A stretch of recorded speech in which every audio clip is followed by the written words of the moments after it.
Este episodio está auspiciado por el libro Guerra de Luces. Ayúdanos a difundir este proyecto comprando el libro Guerra de Luces y así ser el podcast número 1 de Paraguay. Si no tenés tu ejemplar, adquirirlo ya mismo comunicándote conmigo. Pónete cómodo y disfruta de este episodio.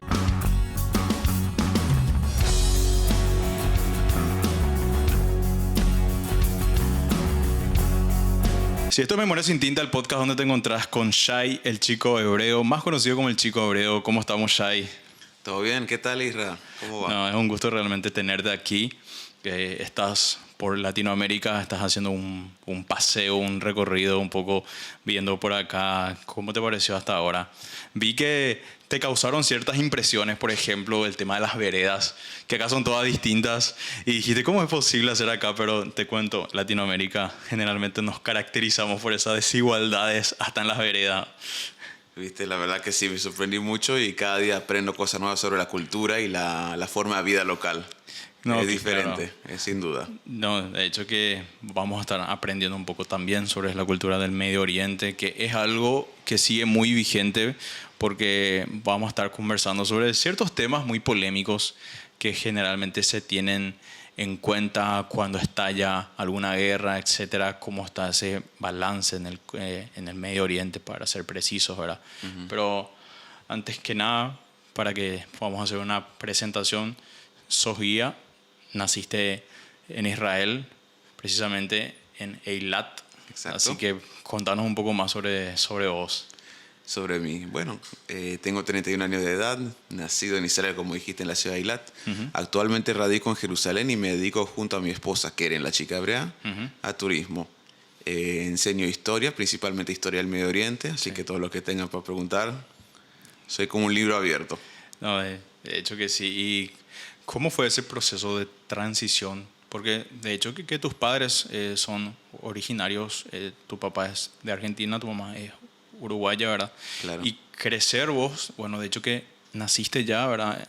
En Israel, pero ¿no te surgió a vos un poco de esa transición entre tener una parte de Latinoamérica aquí, pero creces en una cultura como la israelí, que es conocida más bien, ¿verdad?, por albergar al mismo tiempo muchas culturas, ¿verdad?, porque hay muchos judíos que vienen a Israel y tienen inserta su cultura, y es como que ocurre ahí un caldo, ¿verdad?, de muchas etnias, ¿verdad? Y bueno, contanos un poco tu experiencia, ¿verdad?, de crecer un poco con ese lado latinoamericano, pero al mismo tiempo ya israelí, ¿verdad?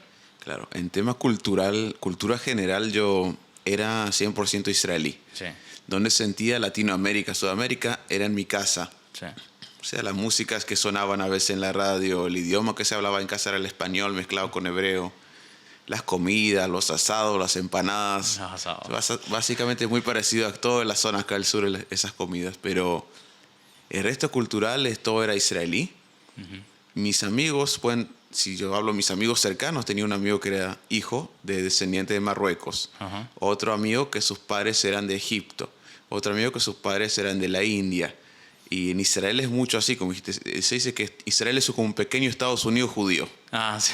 Judíos vienen de todo el mundo, Sí, de todo el mundo. se reúnen ahí por la ley del retorno que tenemos. Entonces todos los judíos vuelven a su hogar. Entonces ese contacto es que te pudo ayudar a asimilar un poco lo que era esta cultura latinoamericana, lo que estamos acostumbrados en cuestiones de gastronomía, platillos, etcétera, etcétera. Pero por sobre todo, ¿verdad?, creo que te sigue pareciendo extraño la forma en que se llevan acá las cosas en sentido más político. No es una cuestión muy no conocida, que estamos en un ambiente muy corrupto, ¿verdad? Y cosas así en Israel, por ejemplo, no suceden. Está el caso que una vez me comentaste sobre este político que quiso edificar incluso una torre un poco más alta, ¿verdad? Una cosa así era. El ex primer ministro. Ah, sí. Sí, no puedes comentar un poco de ese caso curioso, porque acá no podemos asimilar a algo así, que un político, ya sea el caso demasiado grave, pueda ir a la cárcel por un acto de corrupción per se. Entonces, esa historia que justo acaba de contar Isra, ¿hace cuántos años atrás teníamos un primer ministro que se llamaba Ehud Olmert? Antes de ser primer ministro, antes de ser ministro, entrar al Parlamento, Él era el intendente de Jerusalén. Y cuando era intendente, se quiso construir un proyecto muy grande en el sur de la ciudad. Quien ya estaba en Jerusalén o vio por lo menos unas imágenes, se ve que Jerusalén no tiene torres o edificios muy altos, principalmente para conservar Claro, toda esa estética de lo que es la ciudad. Estética del toque antiguo. Por eso no va a ser una torre de 80 pisos en Jerusalén como en Tel Aviv o algo así. Y bueno, volvemos al primer ministro. Cuando él era intendente, se recibió un pequeño regalito para aprobar una construcción de 5 torres, pensando que nadie se iba a dar cuenta. Claro. Pero con una ciudad que la mayoría de los edificios llegan a 3, 4 pisos, de repente construirse unas torres de 25 pisos. Es algo inusual. Es algo inusual que hoy en día es una ciudad de 1 millón de personas y puedes verlo casi todas las partes de la ciudad. Claro. Se dieron cuenta, fue a juicio y fue condenado a 8 años en la cárcel. Y fue a la cárcel, efectivamente. Fue a la cárcel, sigue estando en la cárcel hasta el día de hoy. Se está por liberar ya. No creo que va a volver a hacer el mismo error. Creo que después de eso no va a ser muy sabio de que vuelva a cometer un error, entre comillas, como Parece que ese, no creo que ya le van a contactar por cosas así. No, y bueno, eso por ejemplo aquí es nuestro pan de día a día. El hecho de que la corrupción ya sea impune, de que no haya un castigo de parte de los perpetradores, de parte de la gente que hace cosas así. Y es como que estamos normalizando algo que no es normal. Claro. Que en países como pusiste el ejemplo en Israel es algo totalmente atípico y es criminalizado incluso. Entonces hay un choque al vos enterarte de que aquí eso ocurre, ¿verdad? Todo el tiempo. Lastimosamente sí, eso es algo muy triste que veo de la sociedad latinoamericana, que sufre de mucho corrupción en la parte del gobierno. Sí, sí. Y prácticamente esto es lo que detiene a los países para salir adelante. Que los fondos que toda la gente paga en impuestos van a los lugares equivocados. Claro. Ahora, justamente una noticia local fue de que los políticos estaban haciendo ciertos recortes de cupones de combustible. Aparte de cobrar sumas exorbitantes, grandiosas, se les paga otra vez combustible. Claro. Y rondaba ya por los cientos de millones y tantos. Entonces, tipo, te das cuenta de por qué tanta gente quiere entrar aquí en Latinoamérica en la política, porque es muy bien recompensado, malamente hablando. Claro, ya tenés un trabajo que te asegura la vida, parece. Claro, en el momento que entras tenés poder, dinero y puedes arreglártela bastante bien. Claro. ¿Y conoces más de un caso en Israel que haya tenido la misma repercusión que este ex primer ministro? Tuvimos un ex ministro, que ese ex ministro recibió un bolso con $250,000 para apoyar su campaña política de una persona privada. Se llamaba Hirshenson y él está en la cárcel también actualmente. Hasta ahora. Claro. ¿Y no sabes cuántos años de condena le dieron a...? 4 años. 4 años. Y teníamos otro ministro que se llamaba Aryeh Deri, que él también recibió un soborno y fue a 3 años y medio de prisión. Esos son. Y ahora, actualmente, algo fresco, está el ex primer ministro Benjamin Netanyahu. El Bibi, conocido como el Bibi o King Bibi. King Bibi, porque está ya hace un poquito de tiempo ya en el poder estaba. Recién acaba de bajar después de 12 años en el poder. Es mucho. Y muchos años, 12 años. Y cuando está muchos años en el poder, también se le busca la quinta pata al gato. Siempre le buscan algo para acusarle. Claro. Y ahora tiene 3 casos en su contra. Pero si yo les cuento a veces a mis amigos de Latinoamérica los casos que le acusan a Netanyahu, me dicen que es una burla. Uno de los casos se trata porque recibió cigarros, habanos y champán caro de regalo. Pero eso fue simplemente por querer caerle bien al ex primer ministro. Sí, ¿o para caerle bien, para buscar favores, recibió muchos regalitos. Entre ellos, su esposa recibió de un millonario joyas de valor de $200,000. Wow. Pero bueno, eso es un caso. Uno de los casos. El caso más grande que ahora Israel está acusando es el tema de los submarinos. Okay. No sé si escuchaste hablar un poco de eso. No, creo que no. Israel es un pequeño país rodeado de enemigos. Más adelante vamos a hablar de eso. Sí. Pero siempre tiene que comprar las mejores armas. O sea, aviones, buques de guerra, tanques, todo lo que sea necesario. Entonces, ¿hace cuántos años atrás Israel compró submarinos de Alemania? Ponerle que cada submarino vale $100 millones y fueron facturados $120 millones. Claro, hubo una sobrefacturación, como se conoce. Sobrefacturación, y una parte de dinero se fue. A Netanyahu no le llegó la plata, pero como él era la cabeza del Estado, el primer ministro, quien firma al final todas esas transacciones, o que no se dio cuenta, o que alguien sí se dio cuenta y encontró una manera de esconderlo, pero se le está acusando por tema de corrupción, por tema de sacar plata del negocio de los submarinos. Claro, porque al final y al cabo él era la cabeza responsable de todas las acciones que se cometían políticamente en el Estado. Se trata de comprar submarinos con capacidad nuclear, no es cualquier cosa. Claro. No es que el primer ministro no puede saber nada de eso. Claro. Pase lo que pase, también si no supo, él debería saber.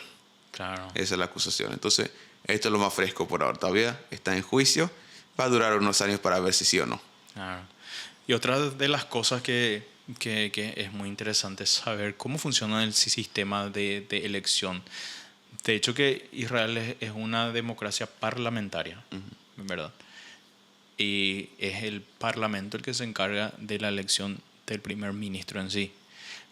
¿Cómo es el caso de esta reelección o hasta cuántos periodos es posible prolongar lo que es la permanencia de este primer ministro en sus funciones? Bueno, primero, así como dijiste, Israel como son elecciones cada 4 años, supuestamente así debería ser. Okay. Y el gobierno se elige por 4 años. Sí. A las elecciones va una variedad muy grande de partidos. Y los partidos, a veces hay partidos grandes, que son 2 grandes. Uno es centro-izquierda, otro centro-derecha, que casi al final hacen lo mismo. Y un montón de partidos chiquitos de las diferentes extremas, sí, que normalmente se unen a uno de los grandes cuando llega el momento de elegir el gobierno. Necesita haber una coalición, como se conoce. Claro, necesita formar una coalición. Si en Israel hay, en el Parlamento, que se llama la Knesset, hay 120 miembros, tenés que tener por lo menos 61 miembros a tu favor para gobernar. Claro. Si no tenés esa mayoría, tal vez si tenés 59 o 60, hay que encontrar manera para solucionarlo, hacer acuerdos de coalición.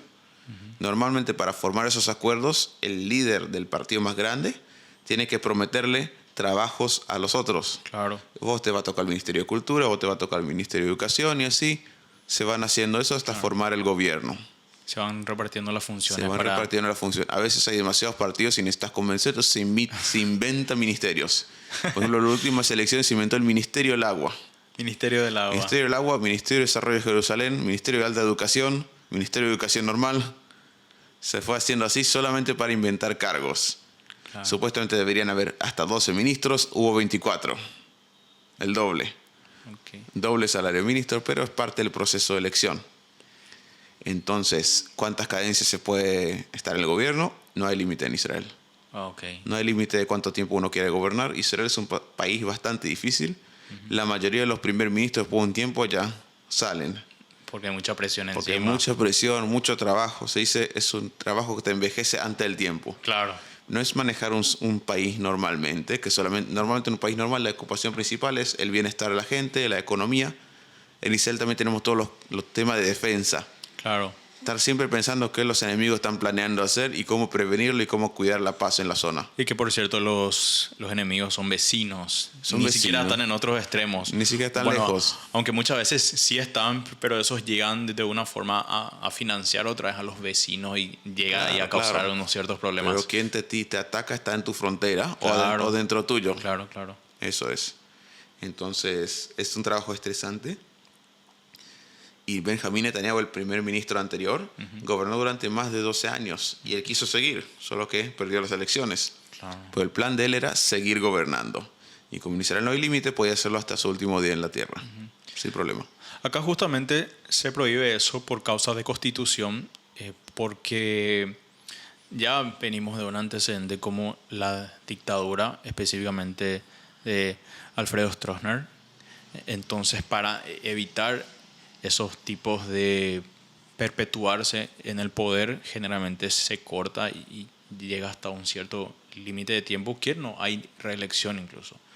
Entonces se evita poder ascender a un próximo Stroessner, que ya hubo casos en donde, bueno, el tal conocido Horacio Cartes y unos atrás también intentaron poder hacer esa reelección, ¿verdad? Entonces lo vemos aquí como un antecedente malo porque ya hay una historia negra atrás de todo eso y claro, no es fácil revivirlo. Sí, vi que a la gente no le gustó para nada cuando Cartes se ofreció para nada la reelección y para que se pueda hacer 2 mandatos por lo menos. Aunque yo creo que por lo menos tiene que haber 2 mandatos porque uno es muy corto y normalmente no se puede hacer un gran cambio. Claro, claro. Pero cuando se piensa en cambio, generalmente la política es muy solicitada, pero realmente se sabe que no va a haber un cambio a partir del seno político por los intereses que se buscan a cambio. Es más bien así que ya habrás escuchado el tema de la pandemia. Bueno, acá regresamos después de una parada técnica, después de poder dar una pausa. Así que, Shai, ¿qué era lo que te estaba comentando exactamente?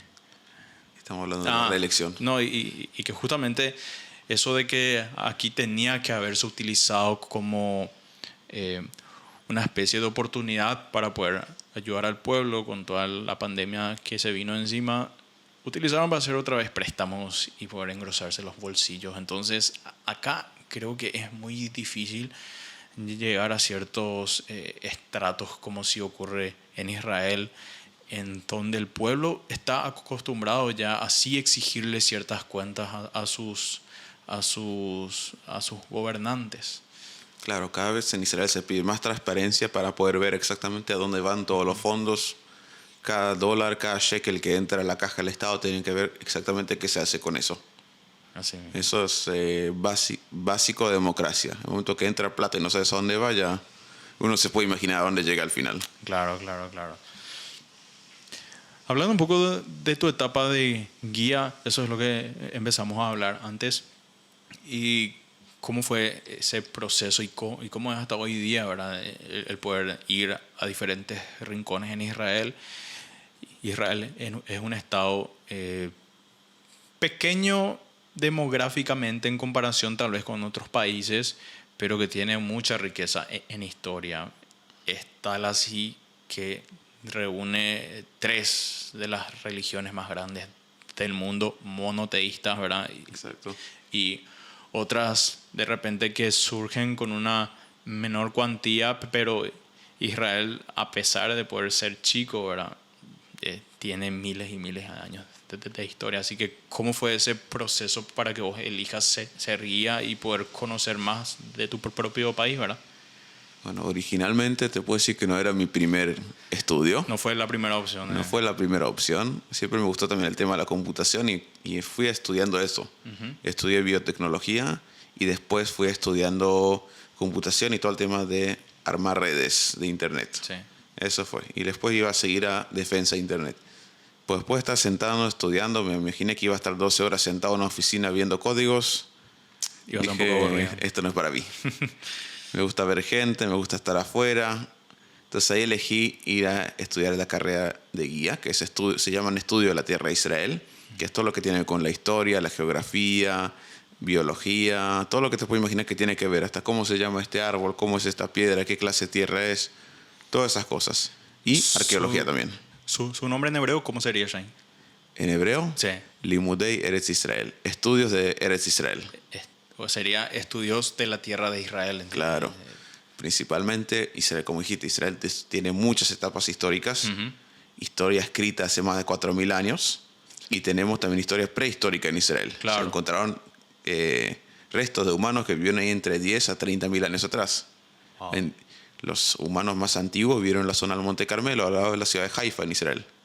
Okay. Entonces hay historia ahí sin fin. Okay. ¿Y existían ya nombres para esos pueblos originarios que se pudo descubrir que estaban en el Monte Carmelo o no? No, ellos no, son muy antiguos y vivían como comunidades muy pequeñas, como en familias. Okay. La próxima que estás te voy a llevar para que veas ahí. Me imagino que te interesa. Yo por lo menos no conocía ese dato. Sí. Pero la mayoría no conocen, pero hay el humano prehistórico. Sí. Vivió también una parte en la zona del norte de Israel también. Entiendo. Entonces, historia tenemos todo. Además de eso está el tema del estudio de las religiones. Sí. Se estudia el cristianismo, judaísmo e islam. Uh-huh. Para conocer la historia de los tres y cómo los tres llegaron a reunirse en este lugar. Claro. Sí, y bueno, llegaste a esa etapa de decir, bueno, yo no me puedo quedar acá, que quiero ir un poco afuera. Y ahí fue donde opté para seguir ese camino. Por la carrera. Terminé la carrera y me encantó. Me gusta mucho ese trabajo.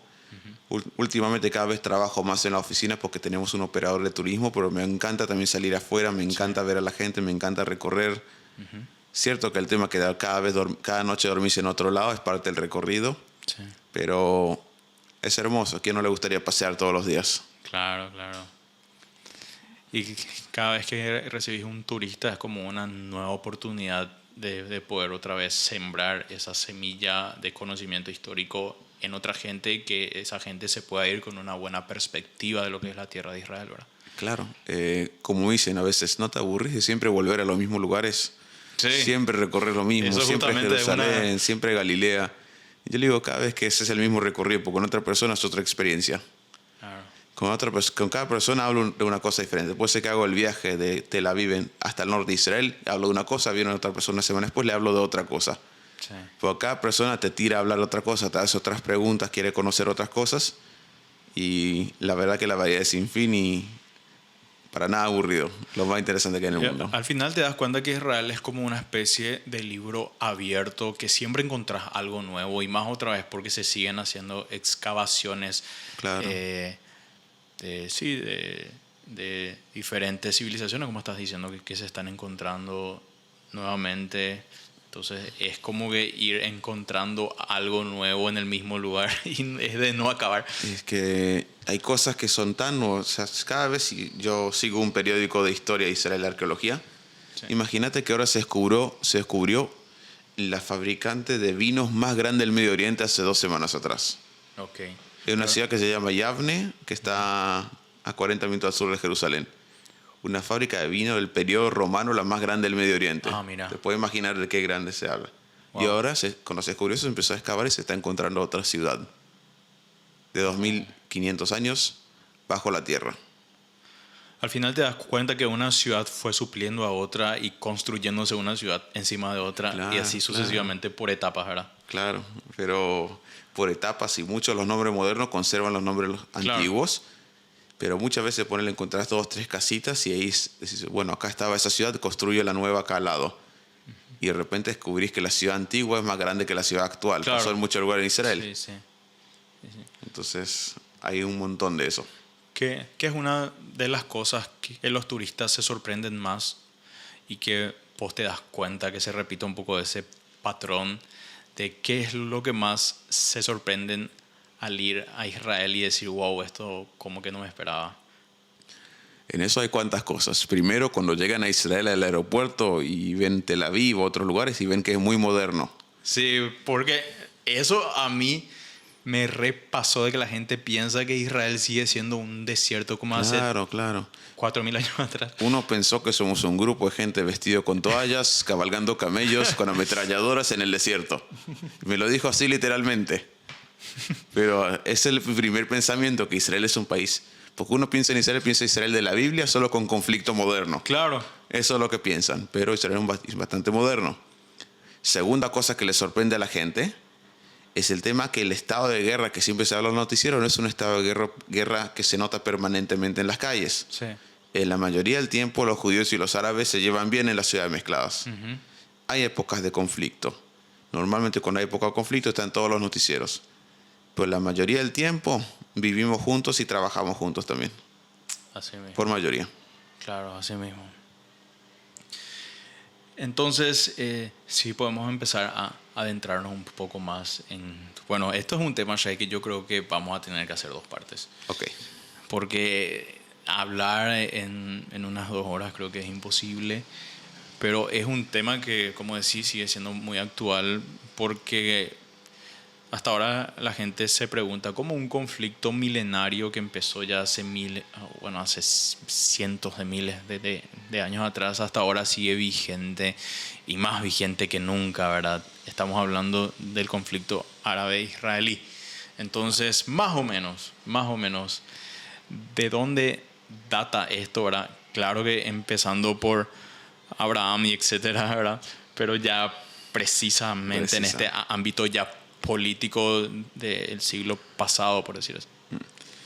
De acuerdo a muchos historiadores, siempre cuando uno habla de conflicto árabe-israelí o israelí-palestino, por decir así, se dicen 2 fechas principales. Sí. 1967 uh-huh. y 1948. Uh-huh. Esas son siempre las fechas que más surgen. 1948 es la guerra de independencia, uh-huh. o como le llaman los árabes, la guerra del Nakbe, la catástrofe. Uh-huh. O la guerra de los 6 días, que era la guerra que Israel se expandió territorialmente sobre el territorio de Judea, Samaria, Gaza y otros más. Pero es un error pensar que esas fechas son las clave del conflicto. Claro. De acuerdo a los historiadores, hoy se dice que el conflicto comenzó en 1860, casi 100 años antes. Claro. No había Estado de Israel, no había Palestina, no había nada, y los judíos y los árabes ya no se llevaban bien en esa época. Para decir así, el conflicto prácticamente en esa zona del Medio Oriente es territorial. No es un conflicto religioso. Claro. Relativamente en tema de religión hay bastante respeto entre el judaísmo y el islam. Claro. El conflicto es de control territorial. ¿Por qué te digo 1860? Hasta 1860, tomamos la ciudad de Jerusalén, no sé si conocen, está amurallada. Sí. Hasta 1860 estaban todos los barrios de la ciudad antigua dentro de las murallas y estaban divididos ahí adentro. Sí. Desde 1860 empezó lo que se llama la carrera de los barrios nuevos. Los judíos por un lado y los árabes por otro empezaron a comprar territorios alrededor de la ciudad antigua y expandir la ciudad. Estamos hablando de un periodo, todavía el periodo otomano, que los otomanos controlaban tierra. Claro, claro. Y cuando los judíos construyen un barrio que se llama Mishkanot Sha'ananim, que es un barrio grande afuera de las murallas, ahí empieza el conflicto. Más problema entre vecinos, que va a ir escalando y empeorando durante los años, principalmente al principio del siglo XX. Entonces, eso es como cuando más o menos empieza. Claro. Y después sigue. Me imagino durante la Primera Guerra Mundial, Francia e Inglaterra, principalmente Inglaterra, que vienen a esta zona y deciden dividir los terrenos entre ellos. Un acuerdo que se llama Sykes-Picot. El acuerdo Sykes-Picot lo hacen, si no me equivoco, en 1917 y deciden dividir los terrenos entre ellos. En ese mismo año, un año después, el Lord Balfour de Inglaterra hace una declaración para otorgarle hogar a los judíos que estaban desparcidos por todo el mundo para que puedan regresar a su tierra. Imagínate que todo eso ocurre en la zona que ya estaban peleados. Claro. La pelea empezó en 1860. En 1917, 1918 se hace esa declaración. De repente se calienta más. Hay un dicho que dice que se le pone más leña al fuego. Se le pone más leña al fuego. Va increciendo, va creciendo cada vez más. Va creciendo, se agrega un poquito más de leña a la fogata. Y esa declaración le da como lo que a más judíos para que retornen a la tierra. Y también, por otro lado, también muchos árabes van a empezar a emigrar también a esas zonas, principalmente para hacer la contra. Porque mucha población árabe empezó a venir a trabajar ahí. ¿Por qué? Por varias razones. Primero, para establecer la fuerza política. Segundo, porque los ingleses ya estaban entrando ahí. Cuando llegaron los ingleses y empezó el mandato inglés, creció mucho la necesidad de obra de mano. Porque los imperios europeos trajeron colonialismo, pero también trajeron cierta prosperidad. Construcción de puertos, fábricas, y quienes trabajaban en todo eso, principalmente árabes que vinieron de otras partes también. Fuera los árabes locales que ya vivieron en la zona de Jerusalén, alrededores, y la zona de la costa, y Galilea. Y bueno, entonces ahí empezó. Después fue la conferencia de San Remo en 1920. Y ahí se corrigió el plan, el acuerdo de Sykes-Picot. Y no solo que se corrigió, sino que también se dio más o menos el mapa de lo que va a ser la tierra que va a ser designada para los judíos. Entonces eso, otra vez, está escalando el nivel del problema. Va cada vez más hasta estallar. Y ahí los ingleses siguieron abriendo las puertas y judíos empezaron a venir también de Europa. Judíos empezaron a venir de Europa en lo que se considera la segunda alía, la segunda llegada.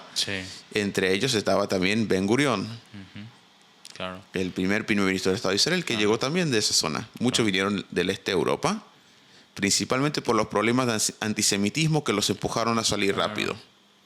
Que existió siempre y más en esa época. Existió siempre, pero a principios del siglo XX parece que hubo escala de violencia. Ya era insoportable la situación. Los pogroms, que eran ataques populares a grupos judíos, de grupos de no judíos a judíos, con un apoyo del gobierno. A veces no era apoyo físicamente, pero sino simplemente veo que le están matando a ese judío, pero no voy a hacer nada. Y la policía y los soldados no hacían nada, no se metían. Hacían la vista gorda. Hacían la vista gorda, exactamente. Así nomás. Entonces eso apoyó también que traiga más movimiento. Y estaban creciendo la población israelí, también la población, no, digo israelí, pero todavía es temprano. La población judía y la población árabe. Israel y Palestina todavía no existen oficialmente. No existían como estados. No existían como estados, eran grupo israelí y grupo árabe. Grupo judío y grupo árabe, perdón. Y fue creciendo eso. Lo que va a causar que en 1929 van a empezar conflictos más duros, como la rebelión árabe, en el cual van a atacar muchos grupos judíos. Hay, por ejemplo, una comunidad antigua que estaba en la ciudad de Hebrón, que está al sur de Jerusalén, que vivió ahí durante cientos de años y fue totalmente aniquilada. Sí, sí, sí. Lo mismo en diferentes partes de la tierra de Israel. Y los ingleses ya perdieron control de la situación. Lo que va a causar que los judíos van a empezar a armar sus propias milicias. Sí. Los árabes van a hacer lo mismo.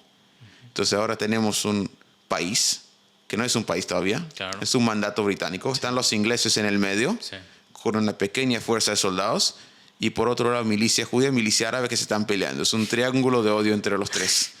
¿Entendés? Ahí ya está subiendo de nivel. Estoy hablando final de los años 20, principio de los años 30. Sí.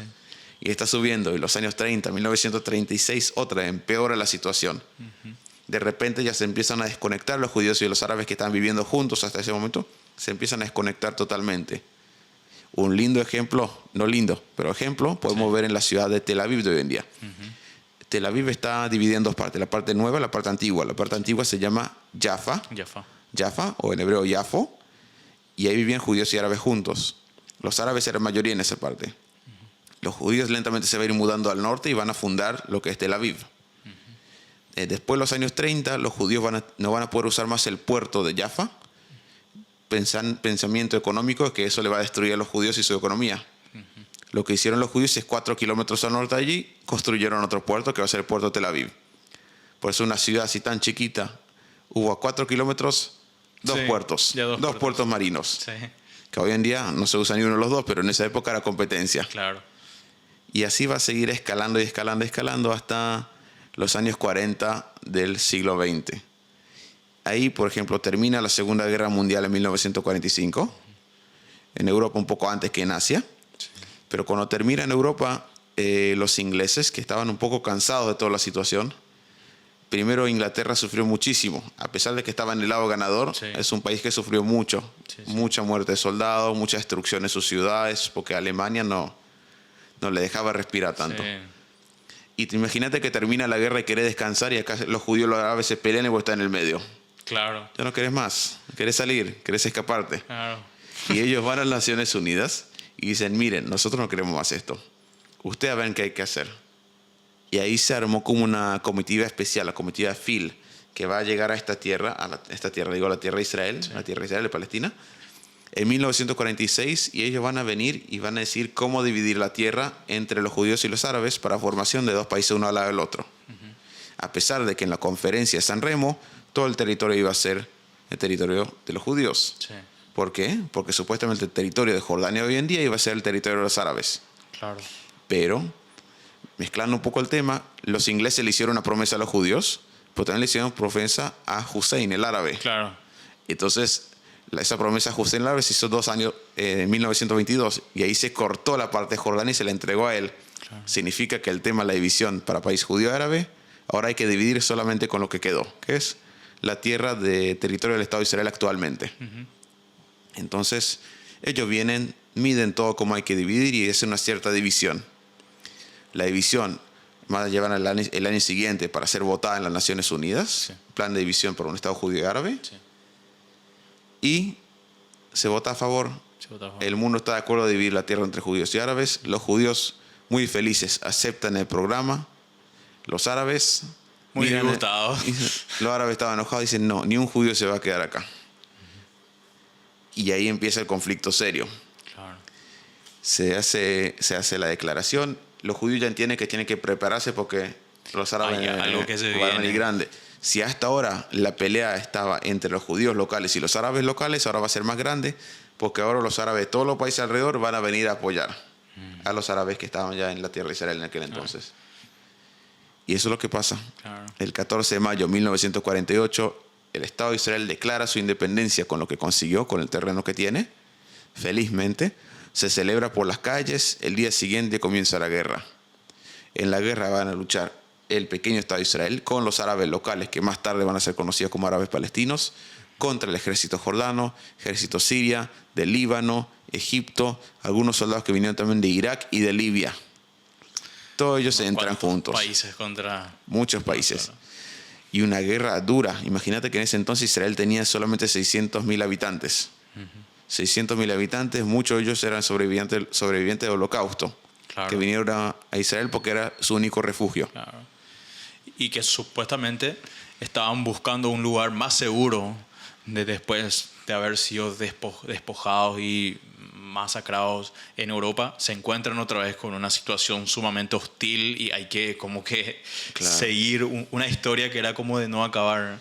Claro, pero otra dice, ellos con los judíos que estaban en Europa, en los países árabes, en África, en las Américas, estaban siempre como una casa que no era de ellos. Claro. Estaban exiliados y estaban ahí porque no había otra. Claro. En el momento que se formó un Estado judío, muchos de ellos que pasaron los campos de concentración dijeron, ahora es diferente, ahora estoy luchando por la casa mía, la casa de mis hijos, la casa de mis nietos y todas las generaciones que vendrán. Claro. Es más importante que cualquier otra lucha que tuvimos hasta el día de hoy, el poder mantener este pequeño pedacito de tierra para las futuras generaciones. Ahora ya era algo propio. Ahora es algo propio. Por tu casa luchas y no dejas que nadie se meta. Y comienza la guerra, que va a durar hasta 1949. El plan de los países árabes era destruir el Estado de Israel y dividir los terrenos entre ellos. También había plan para dividir las propiedades de los judíos y las mujeres judías, después de eliminar a todos los hombres judíos. Sí. Pero, lastimosamente para ellos, no ganaron, perdieron la guerra. Durante el periodo de la guerra, entre finales de 47 hasta 49-50, hubo muchos cambios de poblaciones en la región. Sí. Muchos, alrededor de 700.000 árabes que vivieron en Israel, fueron movidos a otra zona. ¿Por cuántas razones? Primero, algunos escaparon de la guerra. Algunos estaban en la zona de guerra y tenían que moverse sí o sí. Otros fueron desalojados por el ejército, sea el israelí, el jordano o el sirio, por promesas de que van a ganar la guerra, después pueden volver a sus casas. Sí. Pero no ganaron. Eso es lo que sucedió. Se quedaron sin nada. Se quedaron sin nada hasta el día de hoy. Y por otro lado, en los países árabes vivieron también alrededor de 800.000 judíos que eran judíos árabes, de Siria, de Líbano, de Egipto, de Irak, de diferentes Marruecos, Libia, Túnez, todo eso estaba lleno de comunidades judías. Sí. Y en 1948 se convierten en enemigos y los hacen rajar de sus casas sin nada. Claro. Que se vayan caminando nomás a Israel y se unen y hacen que también el país crezca. Y entre los años 40 y 50, final de 40, principios de 50, hay un crecimiento muy grande de la población israelí. Sí. En su primer año de existencia se triplicó la población, de 600.000 a casi 1.800.000. Mucho gracias a la inmigración de los judíos de los países árabes. Wow. Principalmente. Sí. Y ese concepto palestino. El concepto palestino. ¿De dónde nace realmente? ¿Es posible comprobar de que los palestinos de hoy eran los palestinos de hace cientos de años atrás? ¿Cómo se da? ¿Es más bien una causa política? Porque de hecho que sí, todo gira en torno a una causa más política que otra cosa. Pero ¿en qué parte se acuña ese concepto que hasta hoy día muchos dicen devuelvan las tierras a los palestinos, por ejemplo? Antes que todo, los palestinos de hoy en día no hay conexión de DNA generalmente con los filisteos de aquel entonces, ya que los palestinos hoy en día son principalmente mezcla de árabes con tribus locales y los filisteos eran de la zona de Grecia. Sí. O sea, eran totalmente otra cosa lo que son, pero si uno ve los árabes de la zona, son muy diferentes uno de otro. Sí. Puede ver uno rubio de ojos celestes y otro bien morocho y otro que parece africano, por la mezcla que hubo durante. Lo que tienen ellos es la adoptación de nombres, lo hacen en todos lados. Donde llegaron el imperio árabe en la época antigua, el siglo 7, 8, todos los lugares que ellos llegaron no cambiaron los nombres en ningún lugar. Claro. Llegaron y adoptaron el nombre y solo dieron un sonido diferente. Filistea o Palestina, en árabe es Sefalastín. Sefalastín y Siria, Suria. Líbano, que el idioma antiguo llama Lubnan en árabe. Todos los nombres le dan su toque, pero no los cambian. Lo mismo con las ciudades que toman. Claro. Por ejemplo, en la tierra de Israel, la única ciudad que construyeron los árabes en los últimos 1000 años es una ciudad que se llama Ramle. El resto son ciudades que tomaron y simplemente siguieron, ni siquiera le cambiaron el nombre. Claro. A diferente a otros conquistadores como los romanos que llegaban y cambiaron todo, los árabes culturalmente tomaban y seguían nomás. Con todo. Todo lo que tomaron siguieron nomás. Con el mismo nombre. Con el mismo nombre. Entonces se adoptó el nombre. Porque si los árabes llegan a la región en el siglo VII, el nombre de esa tierra ya cambió. Sí. Por ejemplo, hablando de la época de los judíos, estaba la época del reino de Israel, después se achicó y quedó el reino de Judea. Después llega el Imperio Romano y controla el lugar y se convierte en la provincia de Judea. Después que los judíos se rebelan contra el Imperio Romano, los romanos se enojan y cambian el nombre de la tierra. En el siglo II, después de la era común, después de Cristo. Y ahí le llaman Província Palestina, provincia de Palestina. O provincia de Siria-Palestina, más correcto, porque así será el nombre oficial, Siria-Palestina. Okay. Entonces después los romanos, llegará a la parte bizantina, que va a ser el mismo nombre, y después llegan los árabes, y los árabes lo conocen como la provincia de Palestina, y le llaman Falastín, y ahí queda el nombre, y sigue así. Okay. Durante muchos cientos de años después va a ser llamada como parte de la Gran Siria, pero en 1920 los ingleses prácticamente reviven el nombre. Pues cuando ellos llegan, ellos le llaman el Mandato de Palestina, Tierra Israel, usando los dos nombres. Sí. En todas las monedas oficiales que hicieron los ingleses, tenía inglés, árabe y hebreo, Palestina, Tierra Israel. ¿Entendés? Es lo mismo. Claro. Y para entender la raíz del conflicto de quién es Israel y quién es Palestina, es la misma tierra. Claro. Solamente que cada uno se ve como el propietario histórico de la tierra, pero es la misma tierra. Israel y Palestina es lo mismo. No es que cruzar la frontera y te vas a Israel o cruzar la frontera y te vas a Palestina, es la misma tierra. Claro. Ese es el problema principal. Entonces, ya se me fue. Sí. En síntesis, las personas que empezaron a llegar a Israel, sea de Siria, Líbano, Jordania, etc., empezaron a adoptar ese nombre y a hacerse llamar como palestinos. O sea, no es que se conectaron genéticamente y decir, sí, nosotros somos palestinos porque nuestros abuelos nos empezaron a hablar, de verdad. Históricamente no fue, pero lo dicen. Sí, ellos dicen que son. Ellos dicen también que Jesús Cristo era palestino. Sí.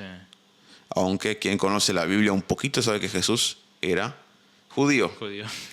Vivía en un país que se llamaba Judea. Entonces, sí, pero ellos sí dicen que ellos son la continuación. Es parte de la lucha cultural de demostrar nosotros estuvimos acá antes. Pero hasta ahora tampoco conservan las tradiciones de los palestinos incluso. ¿Cuáles son las tradiciones palestinas? No son diferentes a las tradiciones árabes de la zona de la región. La danza típica es muy parecida a la danza típica de Líbano, de Siria y de Jordania. La comida lo mismo. O sea, generalmente las tradiciones y la cultura es cultura árabe. Claro. Cultura palestina particular, de lo que yo vi, no hay mucha diferencia.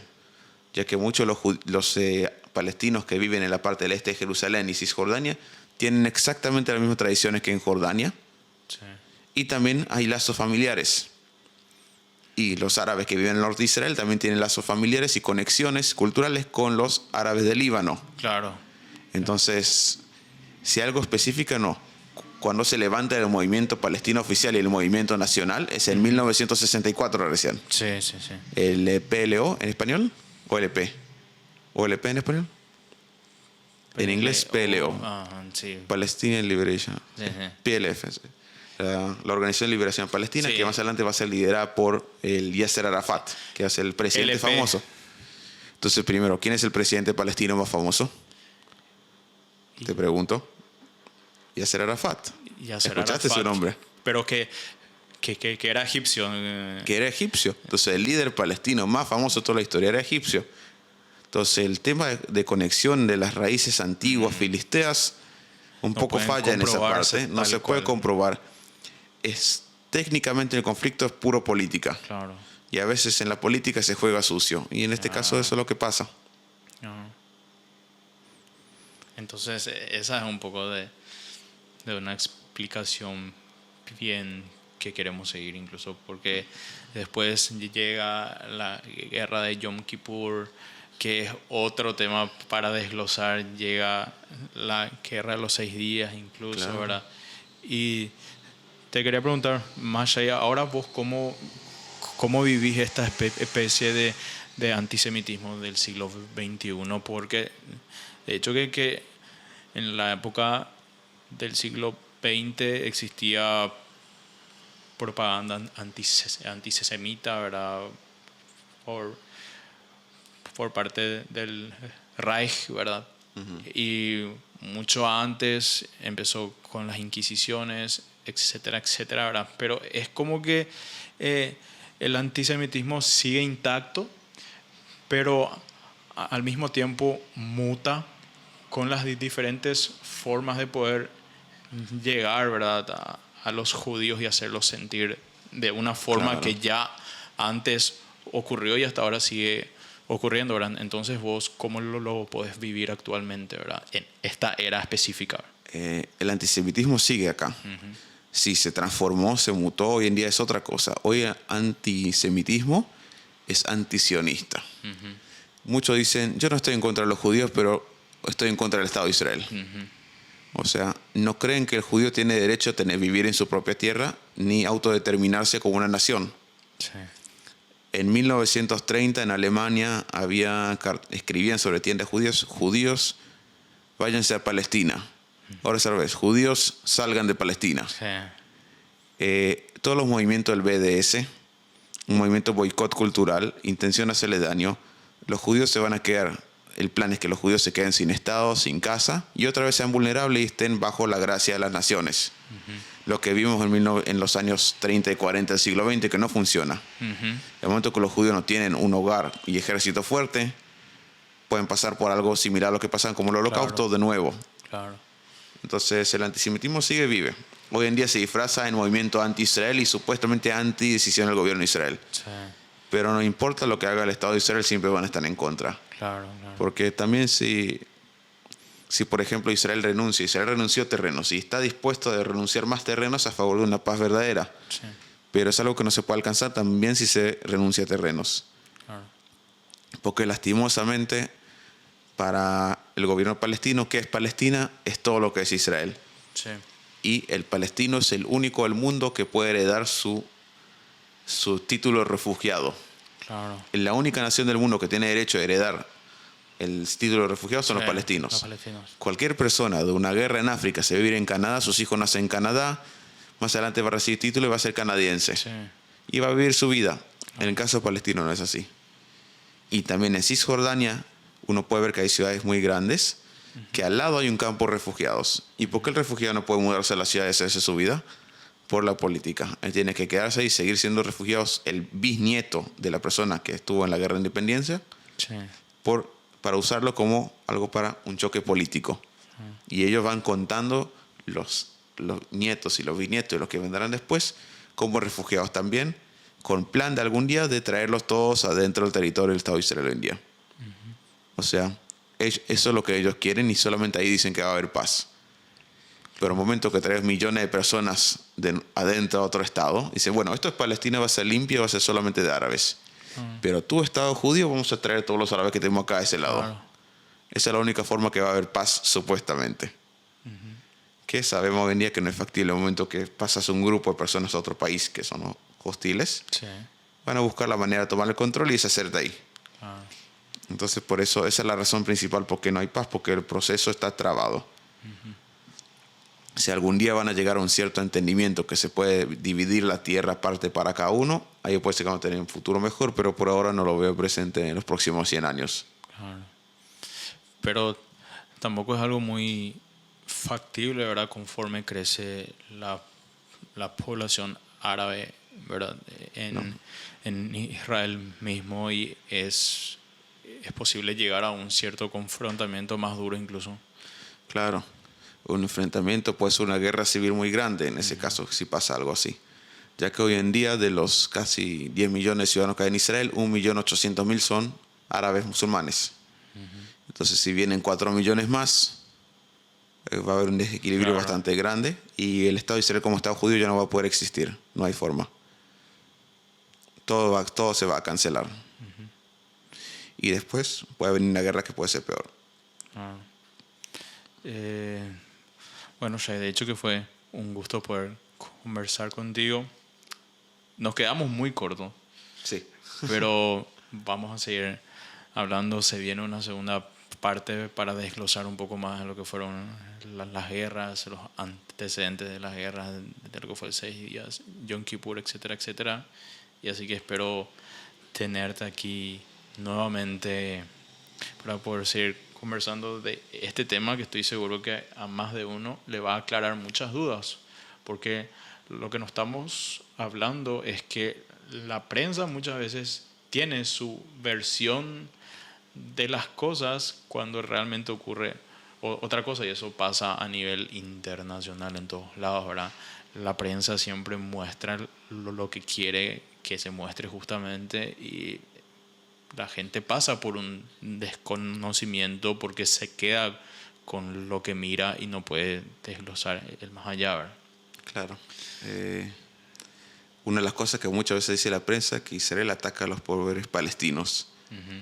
Pero si uno mira la historia un poquito, se trata que los árabes atacaron a Israel en los años 1948 para intentar destruirlo. O sea, uno no puede pedir disculparse por sobrevivir. Uh-huh. Eso es lo que se hizo. Después se va a ir desarrollando el problema, pero lo que pasó en 1948 es que Israel sobrevivió al ataque grande. Claro, así mismo.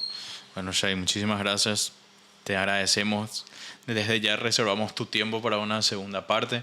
Gusto, con mucho gusto. Para este tema, así que a todas las personas que vieron o escucharon este episodio, les agradecemos. Shai, un gusto otra vez y nos vemos en el próximo capítulo de Memoria sin Tinta. Muchas gracias. Adiós. Bien, amigo. ¿Qué tal? Espectacular. ¿Sí? ¿Te gustó? Súper, súper.